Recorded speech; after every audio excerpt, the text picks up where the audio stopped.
here on this sunshine kind of funny kind of day here in Chicago, but we still here and I'm this summertime and we just enjoy our summers here in Chicago. So I am Phyllis Nash, your Chief Sales Officer, one of the four co-founders.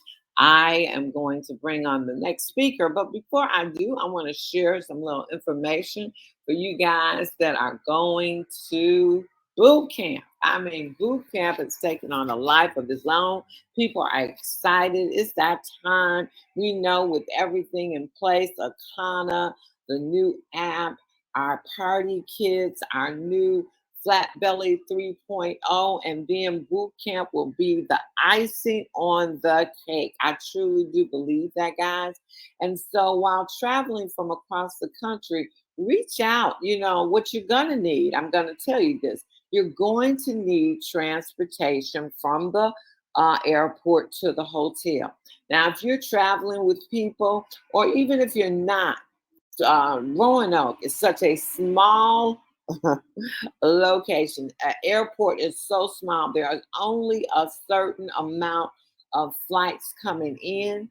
And so even if you're not coming from the same place, say somebody lands at 5 o'clock. I know I land at 5:15 and Christian Lee comes in at 6 something.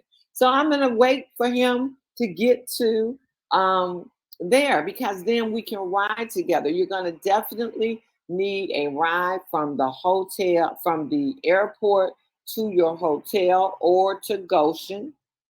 Now, the hotels are in like suburbs, okay? So, suburbs of each other. So, like the hotel from Roanoke to Lexington, the first hotel, it's about a 40-minute drive, I think, if I'm not mistaken. So, you know, if you guys get together, rent cars, and like I said, if you're coming from different parts of the country, I think most flights come in around the same time. I really do. You can check with each other. You got plenty of time. You can say, hey, let's get together, rent a car. The expense will not be that devastating if 4, 5, or 6 of you decide to do that. Then you got your transportation to your hotel, even if you're staying at the camp or if somebody's staying at the hotel and somebody's at the camp, work it out. It's worth it. And then you'll have your transportation, if you're not staying at the camp, back to the hotel as you leave Saturday night and Friday night and coming back on those Saturday morning and Sunday morning. So be proactive in your business, make it easier on yourself. Find out, get with people, network with people. If you need, I don't want to say that one, but I'm going to have more updates. But seek out, guys, know who's going, reach out, talk about it on the Facebook group page. Just be proactive about how you're going to get there back and forth. Okay. And so then you won't be surprised when you get to Roanoke and say, oh, I'll just get an Uber. Not who wants to pay for an Uber for a 40-minute ride? And there is no Uber coming to Goshen, I tell you, late at night. I don't even know if they have any Ubers. So just a little word of preparing for what I think is going to be a dynamic event and set the pace here at Akana. And so I'm going to go on and get out of the way. Hopefully, our very own Dr. Dan, Pastor Dan, Coach Dan, Motivator Dan is on the line. And if you are, can you take it away, please? I'll take it away. I don't know about this hopefully stuff. I'm typically on the line unless I decide that I'm not on the line. And I'm gonna tell you, I am appreciating this rainy day in Chicago because with all the grass that I have on my lawn and haven't updated my sprinkler system, it is rough trying to water all of this grass. So the rain that God has been giving us has really given my lawn the hydration that it needs to be pretty bright and green. You know what I mean? And so sometimes, you guys, you know, though the rain may be a nuisance, though the rain may be uncomfortable, the rain is necessary for some of the greater good that we have in life. And I think that's so it is when it comes to running a business. There's some things that is there's a nuisance. There's some things that are not comfortable.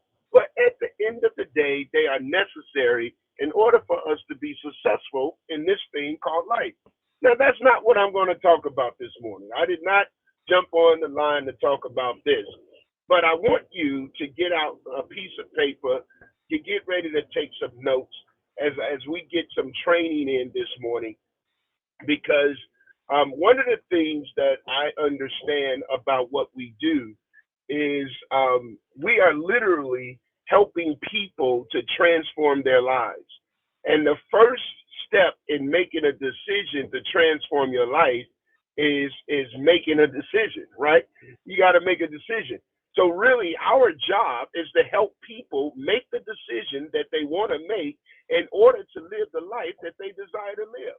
So how do we do that? Well, it's no secret, you guys. We are in sales. We are in sales. You are in sales. Either A, you're selling a story. B, you're selling a product. Or C, you're selling an opportunity. Or four, you're selling a dream. We are in sales. And one of the things about selling is that there's different styles and metrics of selling. And we talked about some of this before. And what I found that can help be successful in what we do is what we call a consultative selling. And we talked about this a long time ago. And there's some new concepts that I was thinking, not new, maybe to some of you, but concepts that I don't believe that I've shared with you that I want to share with you today. So that being said, what is consultative selling? It's basically an approach to sales that focuses really on understanding the customer's needs.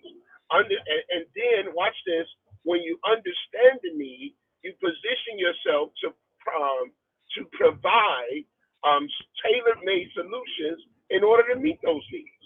And so how do you understand the needs? Well, so it's not you're pushing a product. Well, I got this product and it's great and it's going to work. Yeah, you may be right. We do have products. They are great and they are going to work. But that's not the approach when we're dealing with consultative selling. Rather than simply pushing a product or pushing a service, what we want to do is number one, we want to build relationship. And what we want to, because in building relationship, we're going to build trust, and I'm talking fast. And in building trust, guess what? We begin to serve as an ally, or we begin to serve as an advisor to them.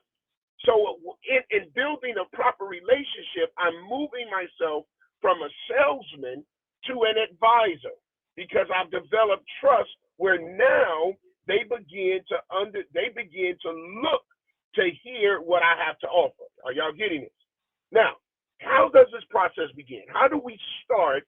How do we start this? One of the things I believe is very important is, and I teach this, and I live by this, is you have to know your audience. You have to know who you're talking to, because if you know who you're talking to, you can properly position your proposition. You can be prepared to properly position your proposition for them to say yes to you, right? And so you got to have preparation. You got to understand, am I talking to someone that has the capacity to be a business builder? If so, what kind of business that they've been in?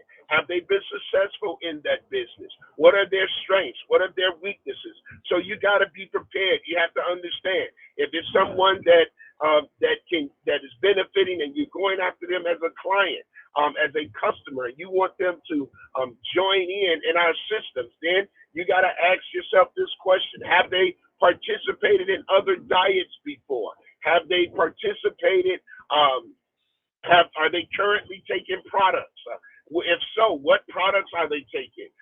What products have helped them? What are they looking for when they take products? All of these things is part of consultative selling, and so you want to be able to understand this. Now, once you've gotten this information, and you've gathered this information, then you begin. Watch this now. You begin to ask some critical questions based on the answers that they've given you. So I'm gonna give you this because I want to to do. Number one, identify the problem. So you identify their problem. And in identifying their problem, you're going to also identify their need. What is their problem? What is their need, right? Number two, watch this. You're going to ask them, what do they believe the solution to their problem is? Now, that's a little different, because sometimes what we do is we identify the problem, and then we rush too soon to give them the solution. Oh, don't do that. Don't move so fast. Because I believe the greatest way to close a person, y'all write this down, is to allow them to close themselves. The greatest way to close a person is to allow them to close themselves. I'll say it one more time. The greatest way to close a person is to allow them to close themselves. But so here it is. So now when they begin to identify what they believe the solution is, so then your next follow-up question is, and how, if you're able to implement this solution, how can that change your life? How can that impact your life? How can that help you in your goals and your dreams? And all these are the type of questions you ask based on what they believe the solution is. And then they're going to begin to talk about it. They're going to begin to talk, well, you know what? I can live longer. I can play with my grandchildren. I'll be able to make more money. I can get out of debt. I can do this. I can do this. And this is not you telling them. This is them painting a picture of their needs being met and the benefits of their needs being met and the benefits of their problems being solved. Oh, wait a minute. So now, here comes the closing question. Y'all ready? It's a what if question. What if we can ... Now, that what if question is saying that what is asking them, what if we had the necessary tools to help with these, to provide these solutions to your problem?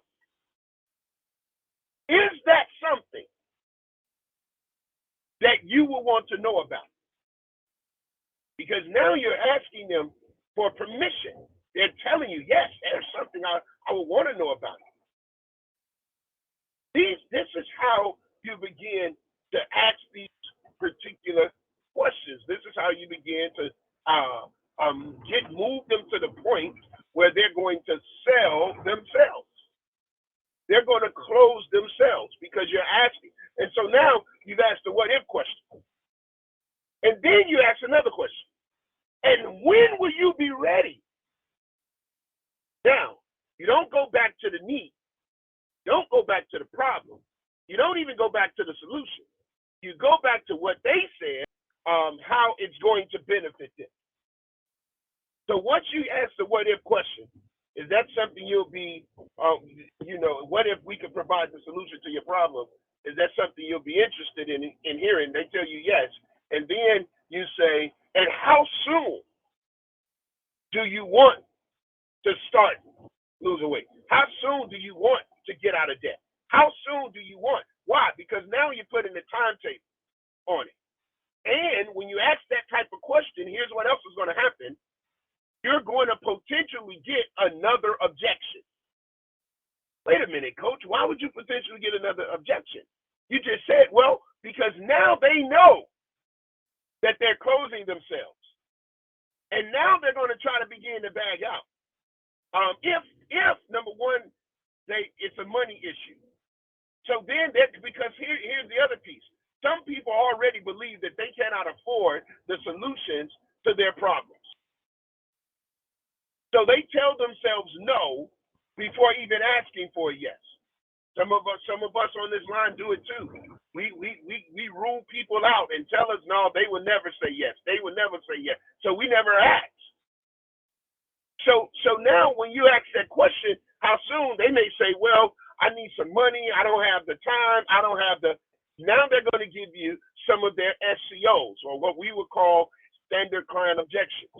When they give you these standard client objections, the next thing now that helps you to know how to continue to consultative respond.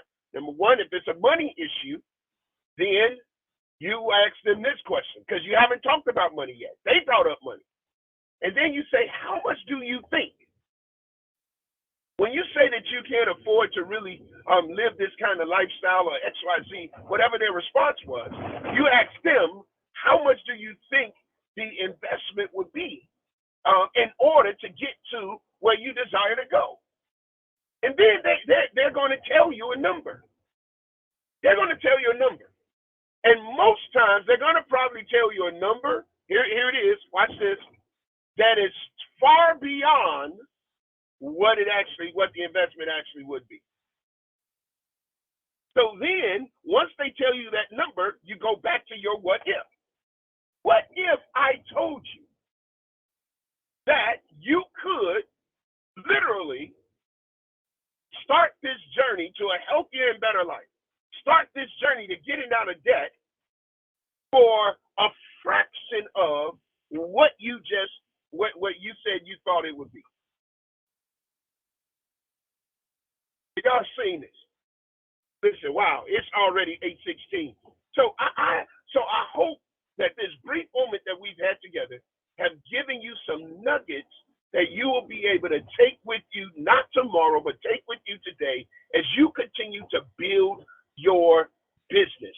I'm telling you, the best way to sell is to get people to sell themselves. And the way that you do that is you ask the right questions, you give the appropriate response, and by the end of the dialogue, after you build the rapport and build the trust and all of those things, they should be asking you, what must I do, if you will, to be saved? In other words, what must I do in order to change my life today?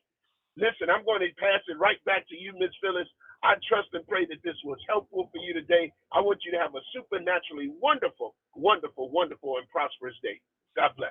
Well, I always tell you guys, come to the table with pen and paper because there will be nuggets dropped. And I took my notes. I can't wait to use this. And it is so refreshing that you can go out and you can say this and people will sell themselves. So thank you so much, Coach Dan, for that little training lesson this morning. And guys, I hope you took your notes. If you didn't, go back and listen to the replay, get it in your notes, and I charge you with going out and doing this today. And before we let you go, I want to remind you, I Am Every Woman is just 2 days away. I cannot believe it. We have been preparing. The team has been bringing great things together. The edutainment is off the chain. The food is phenomenal, guys. Go out there. Today is really the deadline to get your ticket because we want to make sure we have what you choose to eat. So we have to give that to the caterer. But go out and get your ticket. Bring your guests. And guys, what I would love for you to do, if you're bringing guests with you, make sure you register them even before you get there as a customer. Please do that. You want to register any guest that is not, of course, a distributor as your customer in the system. Okay? And so with that being said, guys, as usual, go out and push. And thank you so much, Coach Dan. You really touched me, and I'm going to use just what you trained on today. Bye.